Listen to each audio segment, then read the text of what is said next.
El demonio del lindo México. Unos días después, tras un tratado pactado a escondidas con los Estados Unidos, la paz finalmente reinó.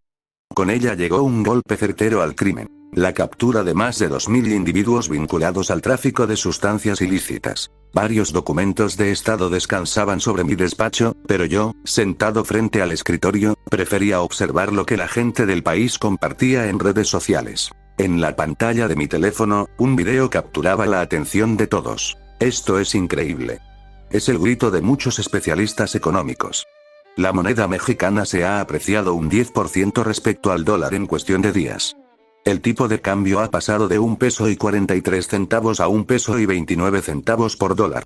Un logro sin precedentes que evoca lo sucedido en 1987, cuando el peso se apreció un 17,65%. Le puse pausa al video vertical, cerré la aplicación y bloqueé el teléfono antes de guardarlo en mi bolsillo. $1.29, murmuré para mis adentros. No es una diferencia abismal, pero bastará para mantener los precios estables durante los próximos años. Mis pensamientos fueron interrumpidos por un par de golpes secos en la madera.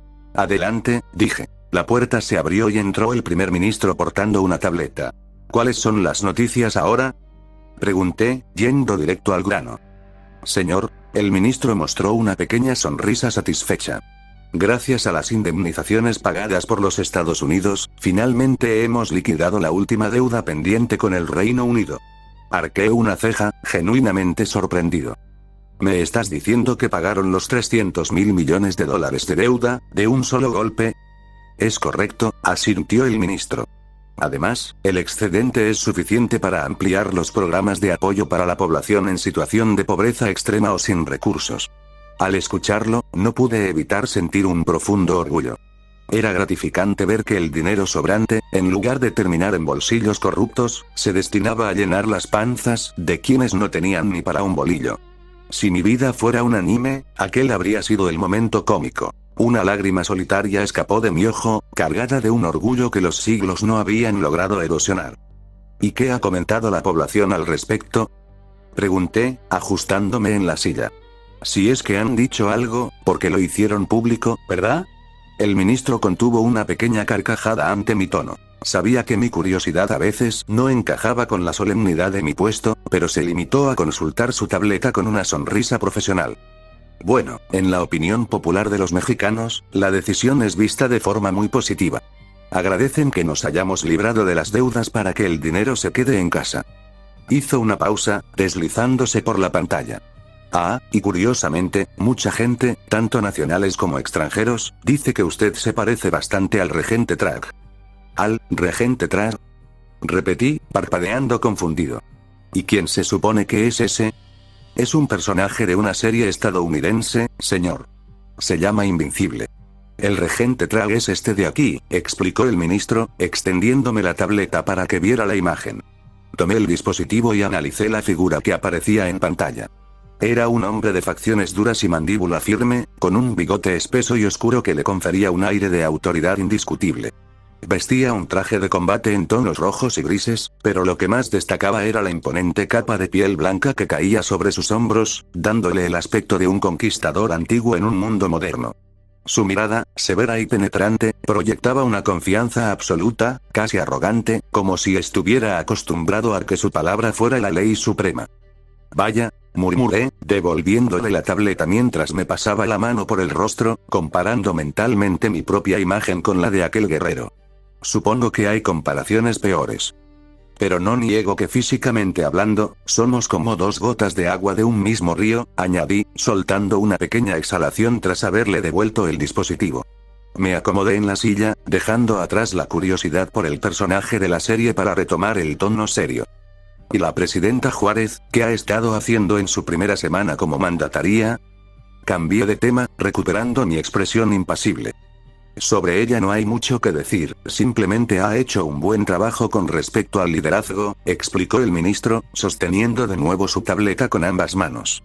Aunque, honestamente, todavía es un poco torpe en la ejecución de algunos protocolos. Asentí con parsimonia. Es lo normal. Ni siquiera ha sido gobernadora ni nada parecido. Sus tropiezos son el precio de la falta de experiencia en las grandes ligas, argumenté, dando una explicación válida al actuar de la presidenta.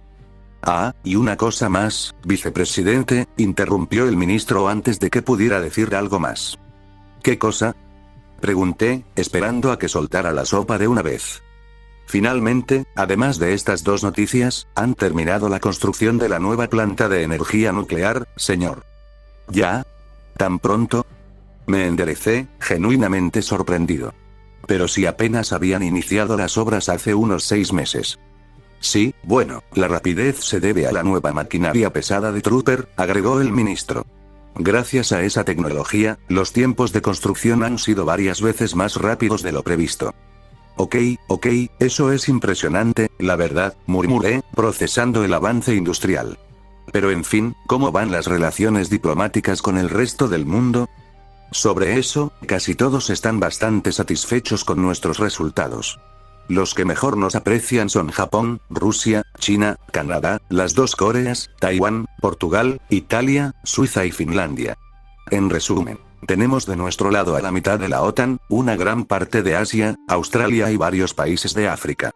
Incluso Venezuela, especialmente porque se sienten agradecidos por la ayuda económica y la canasta básica que les brindamos cada quincena. ¿Y qué hay de España? Pregunté, esperando noticias sobre la antigua metrópoli. Las relaciones son normales, respondió el ministro con un matiz de ironía. Aunque no faltan las quejas de algunos españoles, insistiendo en que deberíamos agradecerles por darnos la lengua y convertirnos en lo que somos ahora. Sí, lo de siempre, respondí con un gesto de desdén. Pero hablemos de dinero real. ¿Cómo estamos en cifras? Me refiero al PIB nominal y al per cápita ahora que el peso incrementó su valor. El ministro tecleó y deslizó su mano rápidamente por la pantalla de su tableta hasta encontrar la información que pedí. Bueno, con el aumento del valor de nuestra moneda, el PIB nominal ha subido un 8%, lo que nos deja con casi 8 billones de dólares. Y sobre el per cápita, no hay cambios. Se mantiene firme en los $90.000 anuales. Déjame adivinar, dije, arqueando una ceja. No vamos a registrar el aumento bruto del PIB nominal de golpe, ¿verdad? Es correcto, respondió el ministro, asintiendo con gravedad. Un registro tan súbito haría que el dólar y otras divisas perdieran su valor de forma catastrófica. La estrategia es ir integrándolo lentamente durante los próximos 2 años para mantener la estabilidad del mercado. Ya veo, me levanté de mi asiento, estirando los músculos. Puedes retirarte. Tengo algunos asuntos que atender. Sin esperar respuesta, salí de mi despacho y abandoné el Palacio Nacional. En el estacionamiento, tomé mi auto y me incorporé al flujo de las calles de la Ciudad de México. Mientras conducía, no podía evitar observar la ciudad con cierto orgullo. Restaurantes impecables, puestos de comida callejera con estándares de higiene envidiables y gente caminando con las últimas tendencias de moda. México ya no solo era cultura, era el centro del estilo y la eficiencia. Me detuve ante un semáforo en rojo. De repente, el rugido de un motor rompió la calma. Como si de una película de Batman se tratara, una motocicleta pasó a gran velocidad ignorando la señal. Apenas unos segundos después, 5 motocicletas de la policía iniciaron la persecución. Incluso yo, con todo lo que he visto en mis siglos de vida, sentiría un poco de miedo si me persiguiera la policía mexicana en esas condiciones. A diferencia del resto del mundo, que aún usaba motocicletas convencionales o de motocross, la policía de este México utilizaba vehículos que parecían traídos directamente del futuro. Eran una mezcla entre la robustez de la Batpod y la elegancia de Tron. Robustas, pero increíblemente livianas, lo que les permitía ejecutar maniobras que desafiaban la física. La prueba de ello ocurrió frente a mis ojos. Uno de los oficiales realizó una maniobra perfecta, inclinando la motocicleta en una vuelta cerrada con una precisión cinematográfica. No perdió ni un ápice de velocidad. El fugitivo, en cambio, comenzó a quedarse atrás en cuanto intentó replicar el giro. La detención fue tan fulminante que, si alguien hubiera intentado sacar su teléfono para grabar, para cuando lograra enfocar, los oficiales ya habrían terminado de arrestar al sujeto. Fue una ejecución perfecta, quirúrgica. En ese preciso momento, el semáforo cambió a verde. Avancé lentamente, pasando justo al lado de donde el drama llegaba a su fin. Solo espero que no haya hecho nada grave, murmuré para mis adentros. En este México, las leyes no conocían la piedad. Éramos el único país en el mundo donde delitos como el secuestro tenían una probabilidad altísima de terminar en una sentencia de inexistencia, la desaparición legal y física del criminal. Recordé el caso de aquel hombre que, tras atormentar a un adolescente, simplemente fue borrado del mapa por el gobierno. Sin rastro, sin tumba, sin memoria. El castigo aquí era tan absoluto como el orden que pretendíamos mantener. Conduje un rato más con total calma por la autopista en dirección al aeropuerto. Sin embargo, la tranquilidad se rompió cuando un vehículo blindado, de cristales oscuros y presencia imponente, se emparejó a mi lado derecho. No pasaron ni 10 segundos antes de que otro vehículo idéntico se colocara a la izquierda, escoltándome de forma agresiva. Arqué una ceja, extrañado por la audacia de aquellos conductores. No necesitaba ver a través del blindaje. Gracias a mi poder, podía sentir las intenciones que emanaban de esos autos como un hedor penetrante. Y no tenían nada de buenas. Mirando de reojo ambos vehículos, primero uno y luego el otro, activé una visión de rayos X, que me permitió ver a través del blindaje. Dentro, encontré a varios hombres equipados con equipo militar de baja calidad, botas de cuero tácticas sencillas y chalecos mal ajustados, pero armados hasta los dientes. Ya me preguntaba cuándo se atreverían a hacer su movimiento para intentar ganar algo de nombre, murmuré para nadie en especial, sin esperar respuesta alguna. Con una calma absoluta, aparté las manos del volante y recliné ligeramente mi asiento hacia atrás. Justo en el momento en que los maleantes empezaban a bajar sus ventanillas para apuntarme, hice aparecer un par de lanzagranadas en mis manos. Antes de que sus armas estuvieran en posición, bajé mis cristales de forma sincronizada y extendí ambos brazos hacia los costados. Sin necesidad de mirar, pues conocía su ubicación exacta, apreté los gatillos. Los proyectiles salieron disparados con un rugido seco. Lo que siguió fue una escena casi poética. Las granadas impactaron de lleno en los vehículos, que no estaban diseñados para soportar tal potencia de fuego.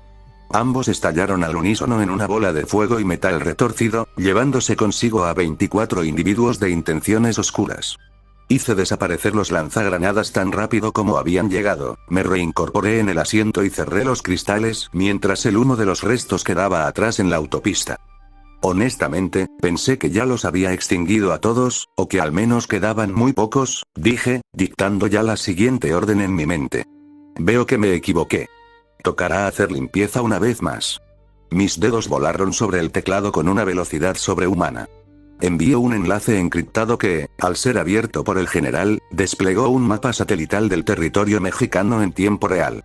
De pronto, la pantalla se inundó de una inmensa cantidad de puntos rojos que marcaban los núcleos de las organizaciones, seguidos de destellos color morado que identificaban a cada miembro y colaborador vinculado.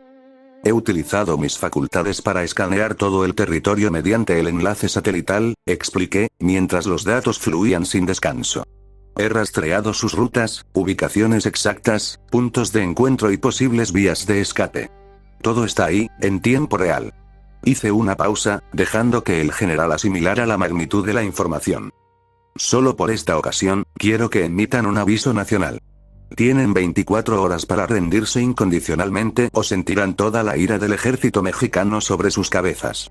Muestren las ubicaciones clave en las transmisiones. Que sepan que ya no tienen dónde esconderse. No buscaba una masacre total si podía evitarse, pero en mis pensamientos, la orden estaba clara. Si no se entregaban, el suelo de México volvería a recordar por qué yo era su protector más temible. No habían pasado ni 10 minutos desde que el humo de la explosión en la autopista se disipara, cuando la normalidad de México se detuvo en seco.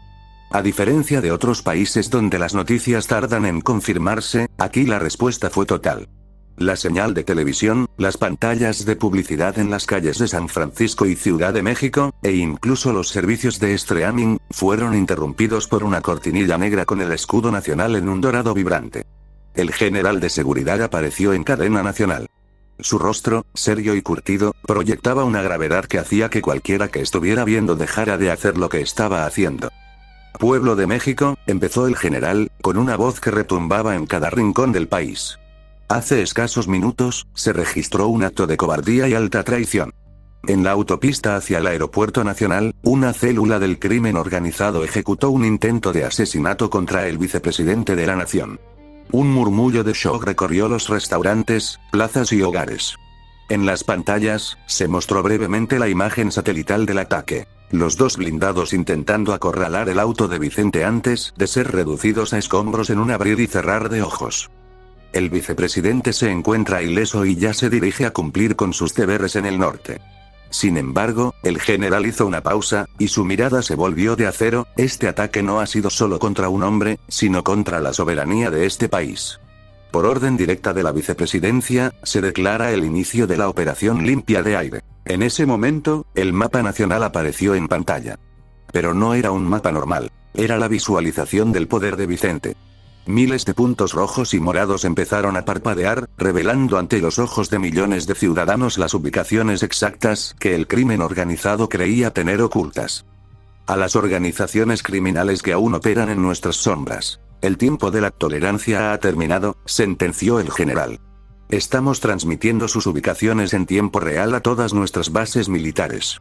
Tienen 24 horas exactas a partir de este momento para presentarse desarmados en cualquier destacamento del ejército y rendirse incondicionalmente. El general miró fijamente a la cámara, como si pudiera ver a cada criminal a través de la lente. Si al terminar este plazo el cronómetro llega a 0 y siguen en libertad, serán considerados objetivos de eliminación inmediata. No habrá persecuciones, no habrá juicios largos. Solo la aplicación de la fuerza letal del Estado. México no negocia con el caos. El cronómetro apareció en la esquina de todas las pantallas del país. 23, 59 minutos, 59 segundos. La transmisión terminó, devolviendo a la gente a su programación, pero nadie volvió a su rutina. En las calles, la gente miraba sus teléfonos, viendo cómo los puntos rojos en sus ciudades eran marcados públicamente. El mensaje era claro para todos. El gigante había despertado y la limpieza iba a ser absoluta. Lo que no esperé es que, apenas unas horas después de haberme instalado en la suite presidencial del hotel en San Francisco, el mapa de México estallara en un caos desesperado.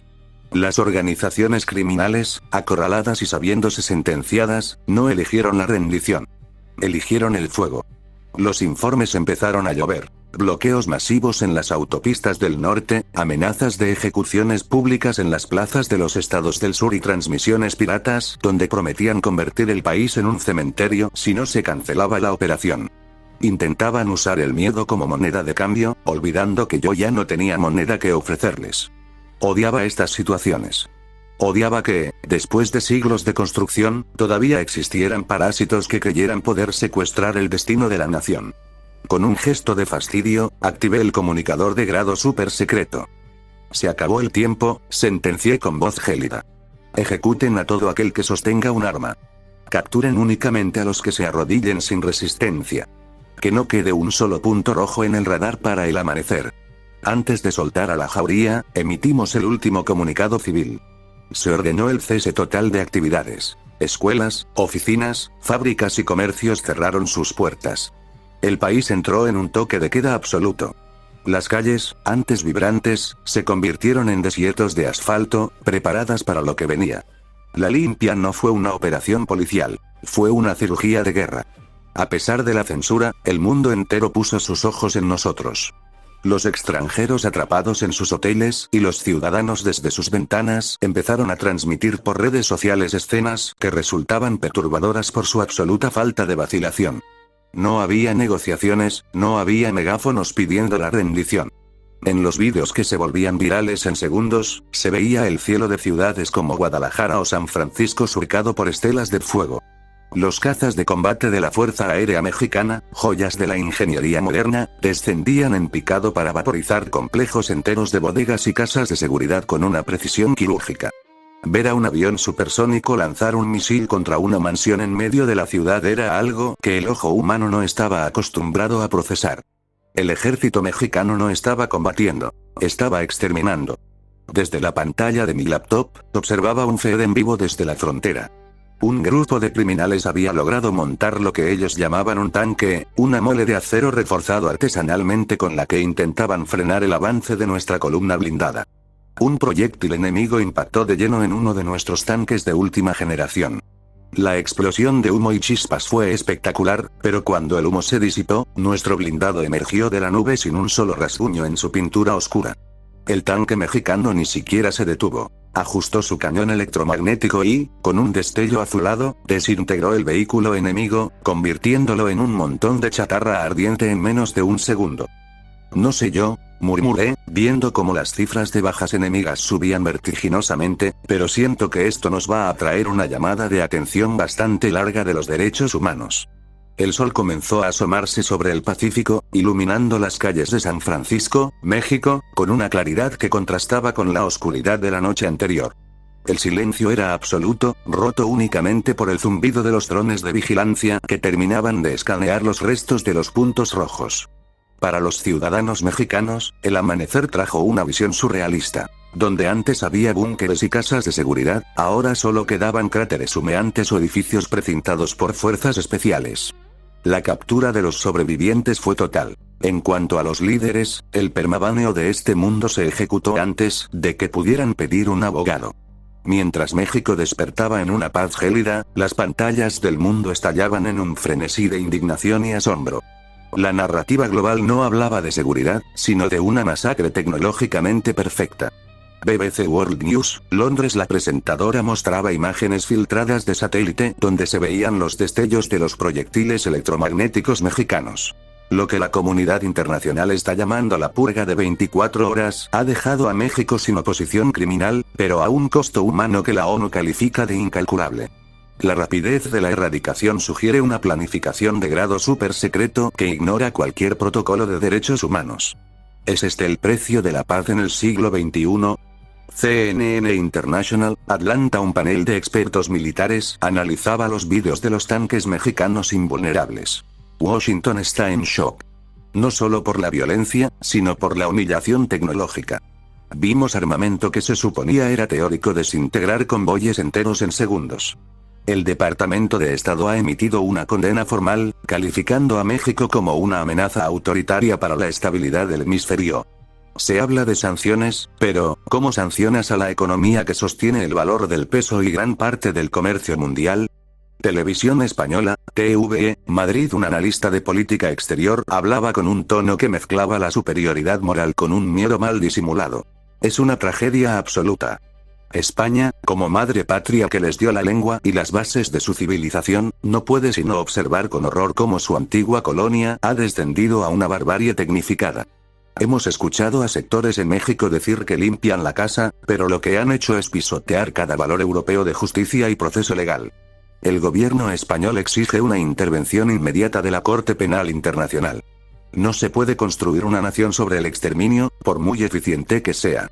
Foros de derechos humanos y redes sociales. Mientras tanto, en las redes, el caos era total. Vídeos de extranjeros grabando desde sus balcones mostraban cómo los cazas mexicanos vaporizaban objetivos sin que sonara una sola sirena de advertencia. Los comentarios de activistas inundaban internet. Es un crimen de lesa humanidad televisado. México ha borrado el concepto de presunción de inocencia. El demonio MX no es un protector, es un verdugo. Desde la suite presidencial, apagué el televisor. Las voces de Londres, Washington y Madrid se fundieron en un ruido blanco que no me interesaba. Me acerqué al ventanal y observé la ciudad de San Francisco. Abajo, en la plaza principal, una mujer caminaba tranquilamente con su hijo hacia la escuela que acababa de reabrir. No había patrullas, no había miedo en sus hombros, no había puntos morados en el radar de esa calle. Me acomodé el cuello de la camisa, sintiendo el peso de los siglos sobre mí. Los críticos hablaban de leyes y tratados escritos en papel, pero yo hablaba de la vida real escrita en la tierra.